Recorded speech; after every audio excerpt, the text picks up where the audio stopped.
¿Cómo están? Bienvenidos a Última Mirada. Bueno, era un secreto a voces, pero más voces que secreto. Se produjo el cambio de gabinete nuevamente. Ya había cambiado otros ministros, pero este cambio hacía relación probablemente lo más cercano a la situación conocida como el caso convenios y todas las situaciones de ese tipo. Habían varias personas que estaban de alguna manera en el comidillo de que iban a salir. 5 fueron los cambios. Tenemos una nota sobre eso que la vamos a ver junto con nuestro entrevistado principal. Raúl Sor nos va a traer todos los preparativos para las elecciones en Ecuador, que son este fin de semana, entendiendo que pasó una tragedia, porque en Ecuador mataron a uno de los candidatos a la presidencia. Y por lo tanto, ese signo quedó plasmado y probablemente hay una situación que hace totalmente distinta esta elección de las otras elecciones anteriormente en Ecuador. Vamos a conversar con Raúl Sor justamente sobre eso. Y hay pocas personas que probablemente conocen a esta generación que nos está gobernando como nuestro entrevistado de hoy, Alberto Mayor. Gracias por estar acá, Alberto. Gracias a ti, Fernando. Tengo que decir, sí, inmediatamente un disclosure. Alberto y yo compartimos un podcast que se llama La Cosa Nostra y por lo tanto nos conocemos muy bien.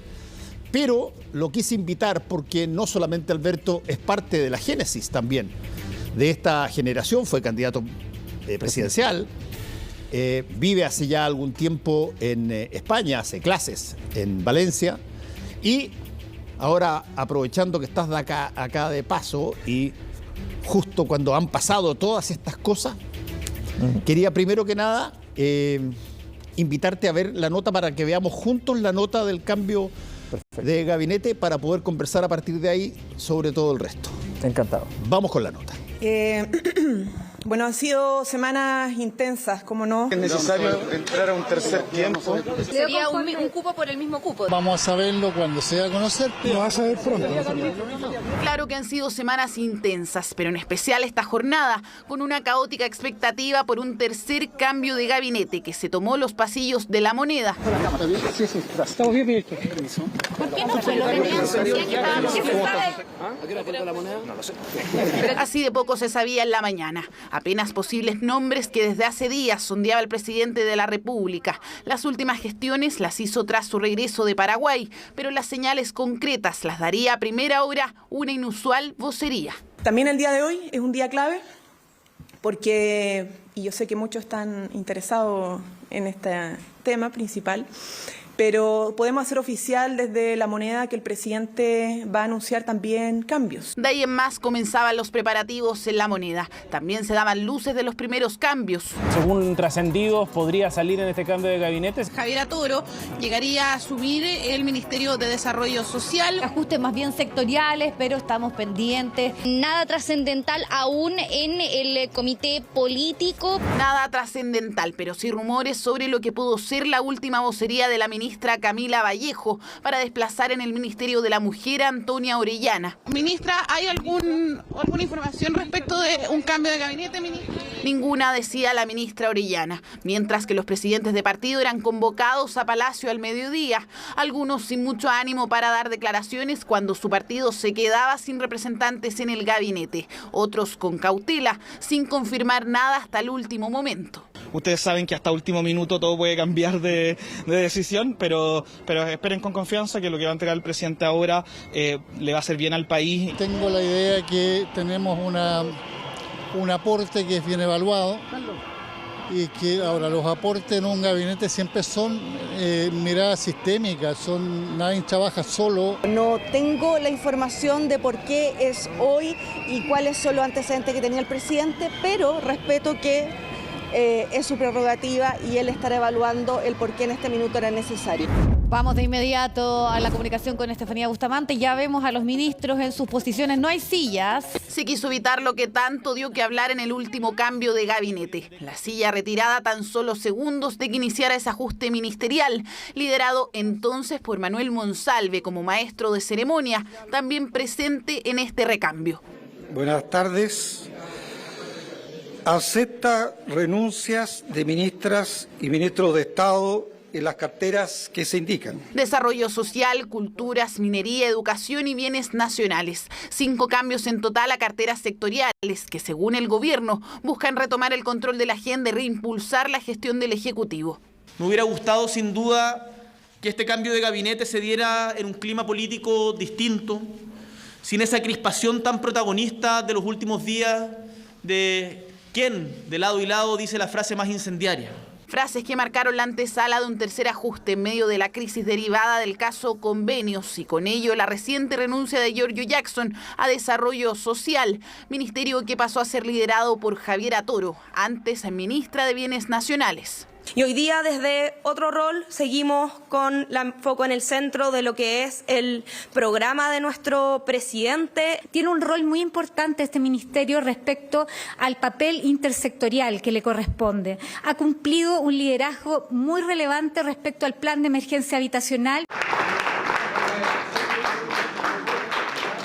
Mientras que la actriz Carolina Arredondo asumió en Culturas a menos de un mes de la conmemoración del golpe de Estado.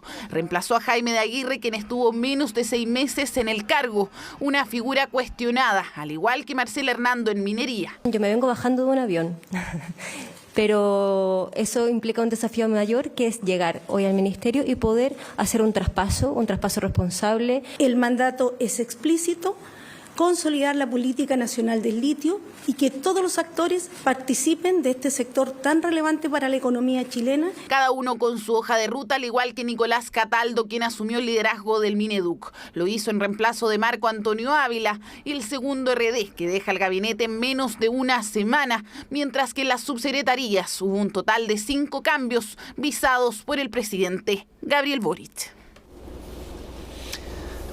A ver, ¿cuál es tu primera impresión de este cambio de gabinete, que es totalmente distinto a los otros 2 anteriores, digamos, que eran más bien puntuales? Sí, la verdad es que lo primero puede sonar altisonante, pero la verdad es que técnicamente hay un giro copernicano. O sea, se entiende por giro copernicano que se concebía que las cosas daban vuelta en un lugar y ahora dan vuelta en otro, y son muy distintas. El partido administrador del proyecto político de este gobierno, desde antes de que fuera gobierno, el partido que orquesta todos los procesos fundamentales de lo que denomina Noam Titelman la nueva izquierda, es Revolución Democrática. Que dicho sea de paso, te quiero informar al tiro, esto salió hace poquito rato en el diario La Tercera: Revolución Democrática en crisis, 2 puntos, Latorre, presidente de Revolución Democrática, renuncia a la presidencia junto a la directiva del partido tras pérdida de poder en el gobierno. Bueno, claro, se hace la evaluación lógica.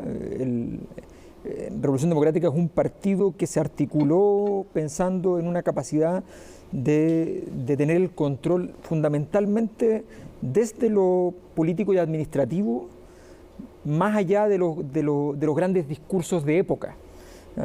Gabriel Boric es mucho más carismático, es mucho más en sintonía con los momentos de la ciudadanía.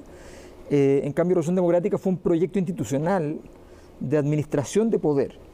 Y ese proyecto de administración de poder hoy día recibe un golpe muy duro, porque más allá de las crisis previas, este golpe indica que es la pérdida de control sobre el proyecto del gobierno del presidente Boric. ¿Tú te estás refiriendo a la salida de Giorgio Jackson? A la salida de Giorgio Jackson y al hecho de que esa salida, pero que hoy día se acredita un hecho, y es que esa salida no tiene compensaciones, solo tiene profundizaciones.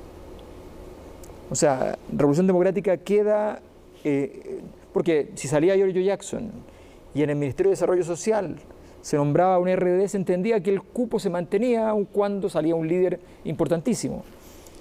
Pero cuando eso no ocurre, y efectivamente entonces sufre una degradación significativa, quedando en el gabinete en general en un nivel que es muy discreto y con escaso o nulo peso político eventualmente, bueno, ahí se acredita ya el momento más grave. Por tanto, hay un giro donde el gobierno, y esta es la parte que queda por dilucidar, queda claro que RD se transforma en un partido menor dentro del gobierno.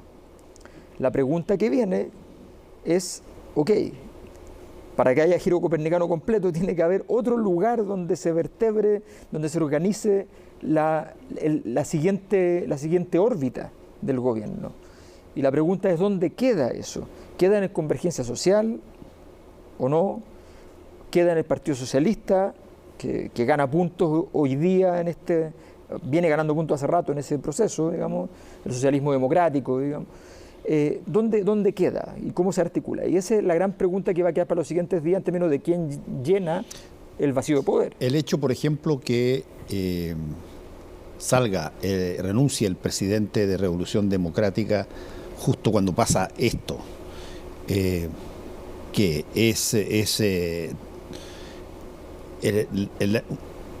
no la primera ni tampoco la última, pero es una de las piedras hacia el camino al funeral del partido.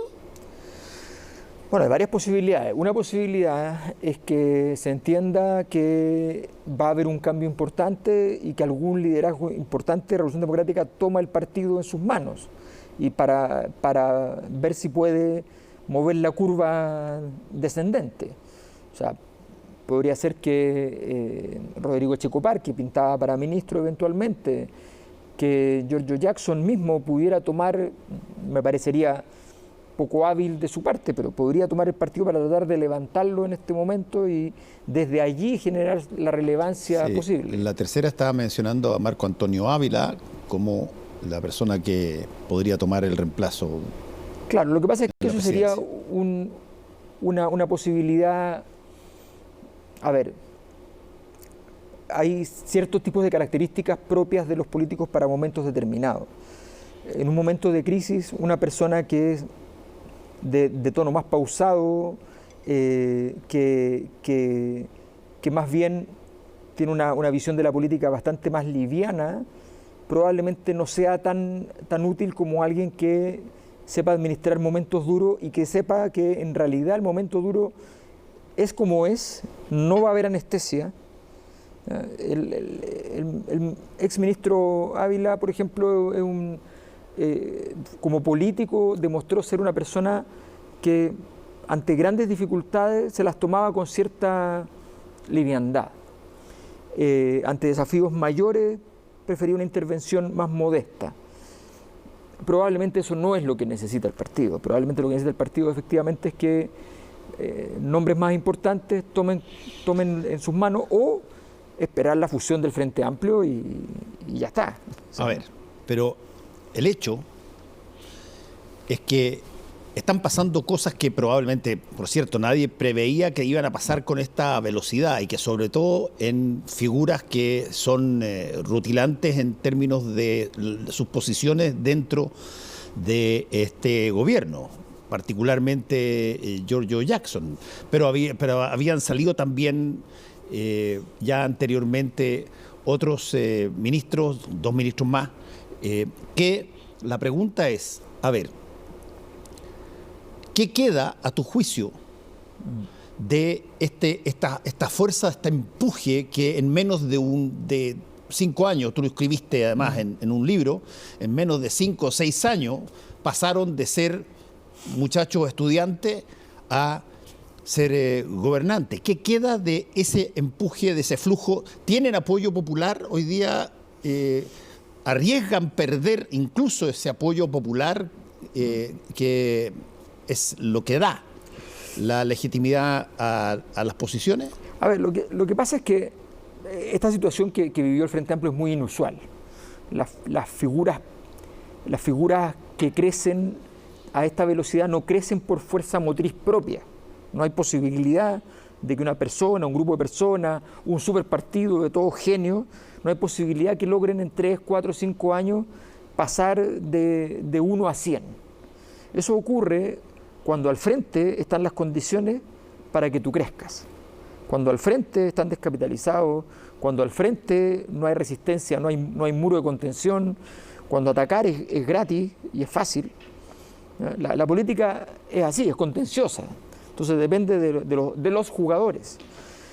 En ese contexto, el Frente Amplio y toda esta nueva izquierda nace en un escenario muy fértil ante la crítica histórica que estaban recibiendo entonces los que Mirko Macari llamó el partido del orden, ¿no? La lógica de acuerdos estructurales entre la centro derecha y la centro izquierda. Postdictadura. Esta crítica entró en terreno fértil ante una situación de malestar social importante en Chile, muy importante. Chile tiene los más altos índices de protesta en los dos ciclos de protesta más grandes de las últimas décadas, 2011 y 2019. Chile es el país más intenso en el mundo. Entonces, dicho esto, este crecimiento fue desde la impugnación, desde los principios destituyentes. El esfuerzo constituyente de este grupo fracasó. Y por tanto, ese esfuerzo constituyente, que todavía tiene posibilidad, porque hay un gobierno de por medio, tienes el poder ejecutivo, con el poder que eso significa, ese poder constituyente para lograr superar en energía a esta tendencia destituyente del ciclo político que vivimos, ese es su desafío. De momento, más bien el gobierno ha tenido que entregarse a las fauces de este animal que se lo ha comido todo en esta década, que es el malestar, pero todavía tiene la manilla del gobierno para ver si puede restituir. La pregunta es, este cambio de gabinete, teniendo un giro copernicano de por medio, ¿será capaz de vertebrar aquello? ¿Habrá una posibilidad de aquello? De momento no se ve mucho por dónde, porque habría que administrar la crisis tal como está hoy día y habría que tener un proyecto de segundo tiempo nuevo, pero la política es así, de repente en 3 meses se arma. Ahora, Alberto, ha habido y va creciendo una crítica que al principio fue bastante más suave, pero muy rápidamente creció, y particularmente con los casos que hemos conocido, el caso Convenios, y con alguna de las llamémoslo así, de la rutina de, llamémoslo así, condoro y explicación posterior, que tiene que ver con, y lo dicen directamente muchos, incluso cuando son invitados a los canales y todo, que es el tema de la experiencia, el tema de que no puedes tratar todo como si que esto no tuviera, no sé, orden, o un orden histórico, si tú quieres. ¿Qué tanto de eso importa? A ver, la política en principio es muy simple. La gracia de los fenómenos más importantes es que una fórmula sencilla como con 2 variables como la de Einstein puede explicar todo el universo con alta complejidad. Y la política es más o menos así. La política solucionamos problemas y controlamos las energías de la sociedad, las energías irracionales, racionales, pero son energías de movilización, de acción de las personas. La voluntad humana agregada es muy compleja y eso tiene que ser capaz de ser controlado. Esa dimensión se maneja a través de la dimensión ritual, que en la época nuestra se conoce como instituciones, y hay una dimensión que es operativa, que también se engancha en las instituciones, pero que en realidad es solución de problemas. De eso se trata. En esta dimensión litúrgica, todo lo que hay es pasado. Todo. Por tanto, la gestión de una transformación, que es algo posible, tiene que tener un anclaje en el pasado. Por poner un ejemplo, comunicacionalmente, la búsqueda de Allende tuvo un acierto, que era, esta es la revolución con empanadas y vino tinto. ¿Ya? Siempre se enganchó en elementos del Chile profundo, de un Chile profundo que probablemente una generación como la actual habría dicho, no, pero ese es un mundo que yo voy a denostar, el rodeo, los caballos, qué sé yo, o sea, no, o sea, te tienes que anclar en algún punto de apoyo del pasado. Y esa incomprensión de los rituales presidenciales, de las lógicas donde el gesto, el chispazo, la choreza pueden ser un demérito, ¿ya? Eso no se ha entendido muchas veces, donde pedir disculpas a cada rato es un deporte de riesgo, porque pedir disculpas está muy bien, pero haber cometido el error para tener que pedir la disculpa no es tan aceptable cuando eres autoridad, porque tu trabajo es cometer pocos errores. El primer rasgo de la política, la gestión política, es evitar los errores no forzados, porque en política son muy caros. En el partido de tenis un error no forzado, 10 errores no forzados pueden hacerte perder, pero no es tan grave porque tú puedes seguir jugando bien el resto. Pero aquí no funciona igual. Un error no forzado te cuesta ese punto y varios de los que vienen después, hasta que recuperas la inercia.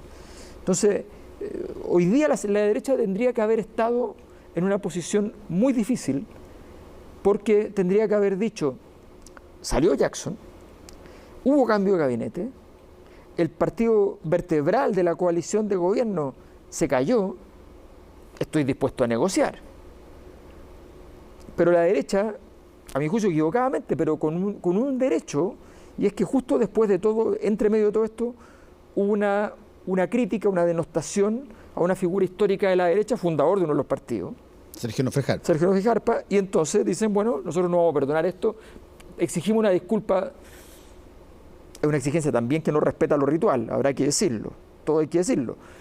Pero esa confrontación era innecesaria. Esta era una semana que el gobierno podría haber tenido de cierta tranquilidad, cierta paz, y no la obtiene. ¿Y a quién le conviene siempre más la paz? Es a los gobiernos. Ahora, ¿cuál es la razón, a tu juicio, para que se produzcan situaciones que en muchos gobiernos han pasado, sobre todo cuando entras en una pendiente donde te cuesta frenar porque la cosa empieza a pronunciarse, y donde empiezas con una rutina que en términos políticos es tremendamente compleja, y que es la rutina de tener que estar todo el tiempo explicando qué quisiste decir o qué significó lo que hiciste o dijiste ayer?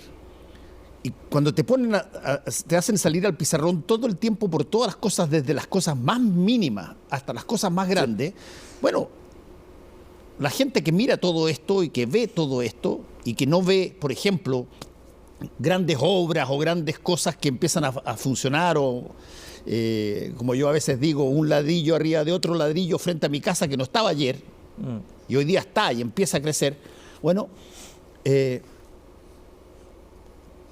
¿cómo se administra o qué se tiene que hacer? ¿Cuál es llámalo tú, la fórmula política de este tipo de situación en la que estamos?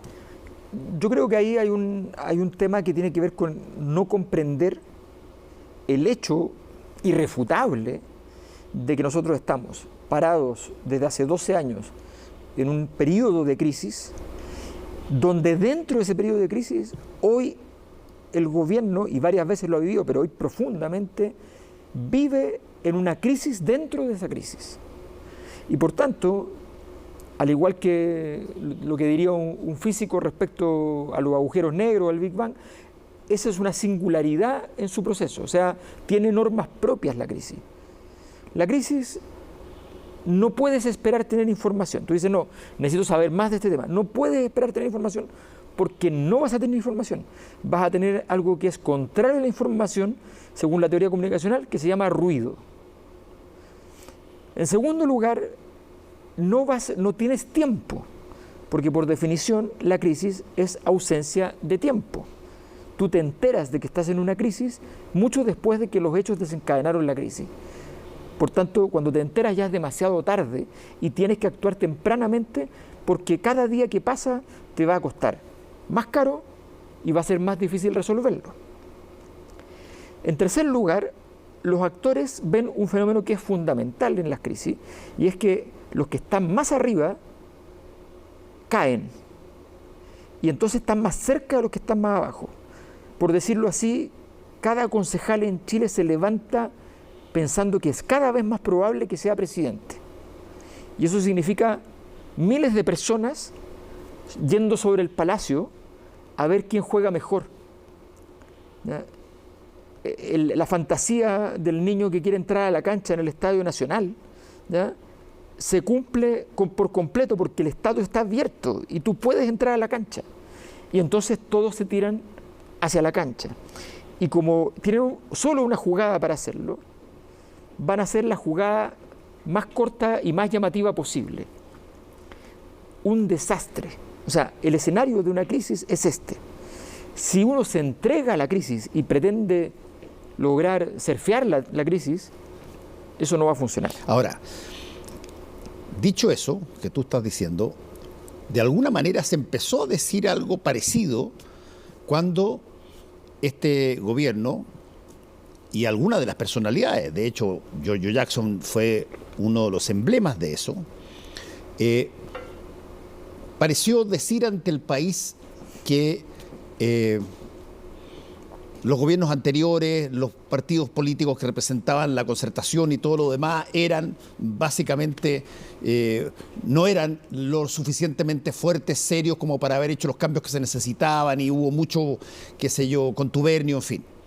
Bueno, llega este momento y tú tienes en el gobierno hoy día por lo menos 3 o 4 partidos que eran parte de la exconcertación, son los mejores evaluados además, pero estás en esta condición. Acabas de hacer un segundo cambio de gabinete fuerte, con personas que no pretendías sacar, particularmente Giorgio Jackson.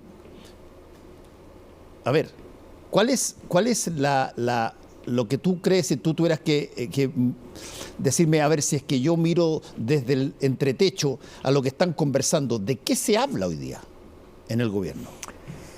Es que yo creo que justamente el problema es que hay una conversación que es el día a día, que yo creo que hoy día absorbe al gobierno. Lo absorbe el tener que cambiar la agenda semanalmente sin la agenda planificada la semana anterior o 2 semanas antes.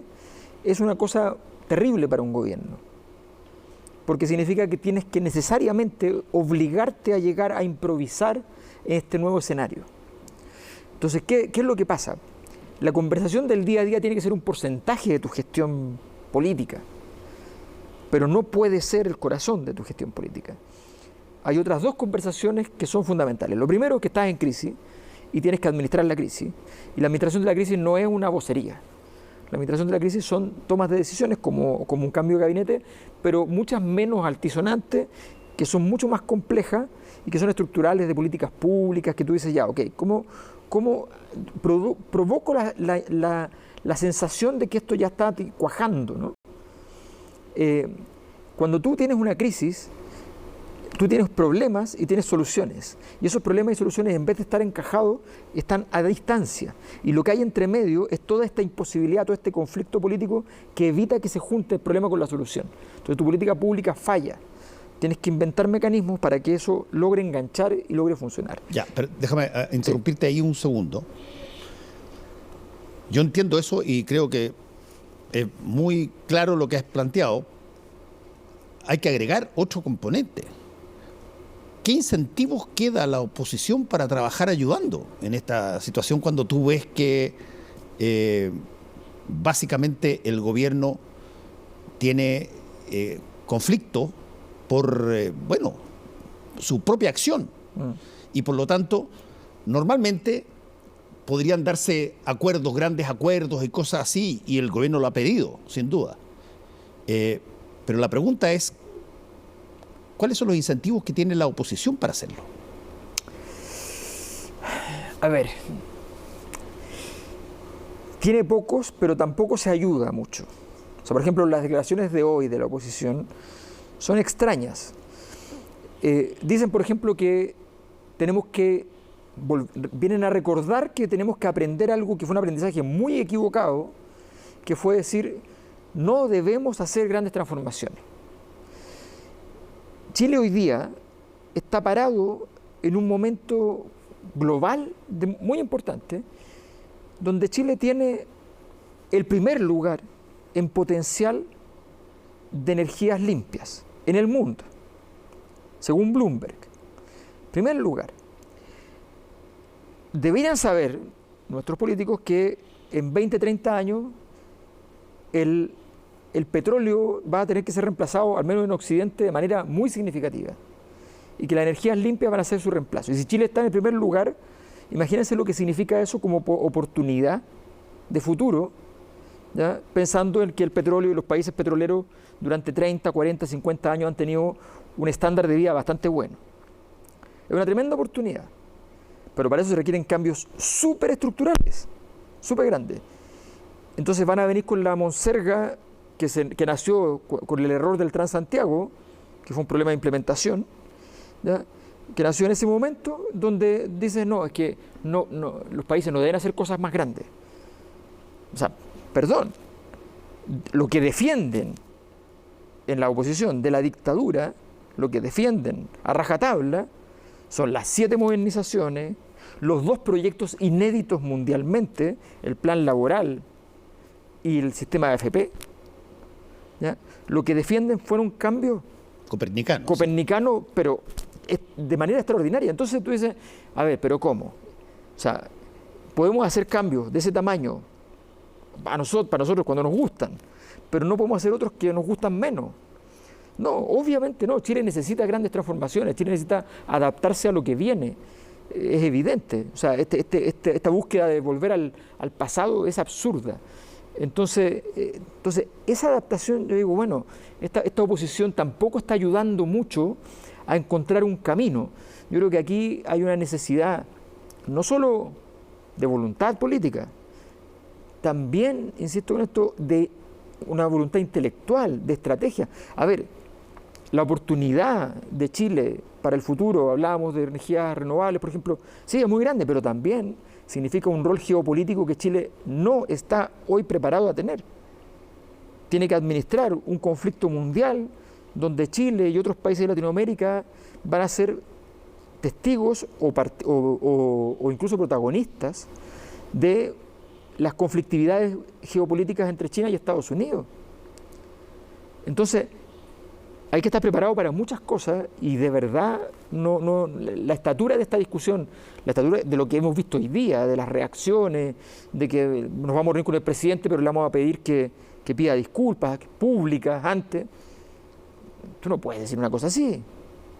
O sea, si tú eres defensor de la tradición presidencialista chilena, lo aceptas, le puedes decir en privado, presidente, individualmente, no nos parece, pero entendemos que no vamos a hacer más alarde, ¿ya? Me debe una, por decirlo así, pero no se puede jugar ese partido siendo defensores de la tradición histórica chilena, ¿no? Es absurdo. Bueno, última pregunta que te hago, Alberto.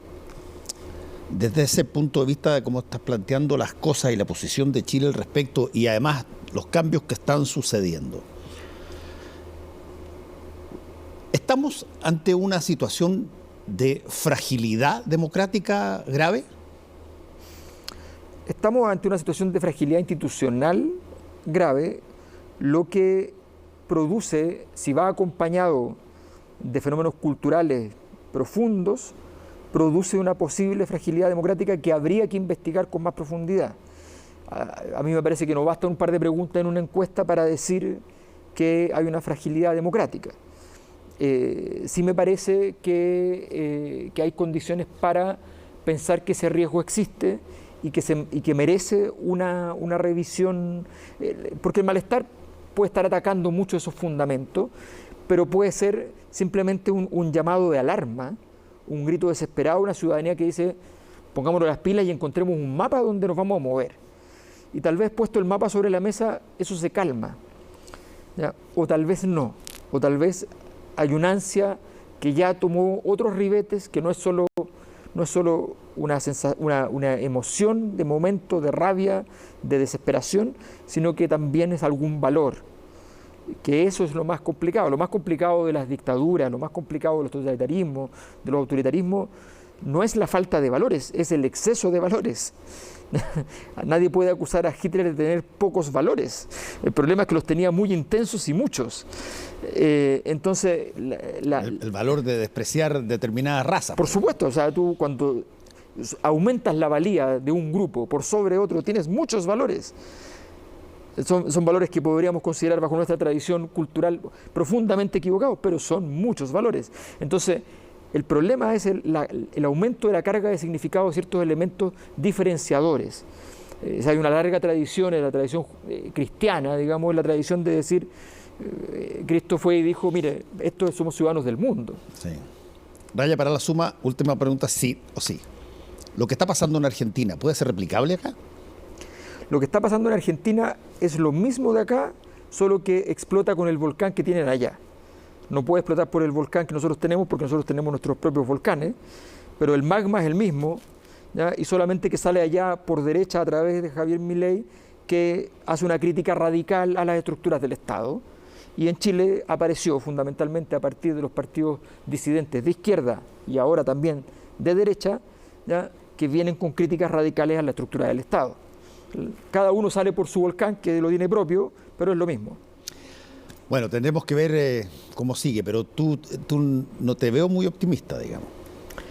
O sea, lo que pasa es que si estamos parados sobre una gran oportunidad histórica, no la vemos y no la gestionamos, no es para ser optimista, pero estamos parados sobre una oportunidad histórica. Por de pronto, ¿cuántas veces en la historia de tu vida has visto a Chile con dos materias primas a superprecio? Con el litio y con el cobre. Normalmente uno lloraba de emoción cuando había una materia prima que estaba muy alta. Bueno, hoy día Chile tiene una bendición de dos, pero resulta que no la estamos administrando bien y estamos creciendo de manera mediocre porque venimos con una crisis de 12 años que habrá que decir que los críticos, muchos no quisieron verla en su momento. Esto partió en un gobierno de derecha, no quisieron ver la crisis, después no se quiso ver en un gobierno de izquierda y después de nuevo en la derecha. O sea, estamos en eso y después vinieron quienes dijeron que podían administrar esta crisis y solucionarla y no han tenido la capacidad. Entonces, en eso estamos ahora. Estamos en eso. Alberto Mayor, muchas gracias por haber estado con nosotros. Antes de ir al análisis internacional de Raúl Sor, queremos confirmar la situación que señalamos en la entrevista con Alberto Mayor, que graficó el diario La Tercera. Está el comunicado ya oficial de Revolución Democrática. La Directiva Nacional de Revolución Democrática ha comunicado al Consejo Político Nacional la decisión de poner sus cargos a disposición con el objetivo de reforzar la conducción del partido y con el interés superior de facilitar los procesos de cara al siguiente ciclo político de manera responsable. Y en los próximos días se va a reunir, dicen, nos reuniremos con el Tribunal Supremo de Revolución Democrática para habilitar la convocatoria de las elecciones y dar curso a esta nueva etapa. Se confirma lo que se había anticipado, se había señalado, la particular renuncia de toda la directiva de Revolución Democrática, probablemente uno de los partidos más emblemáticos de este gobierno.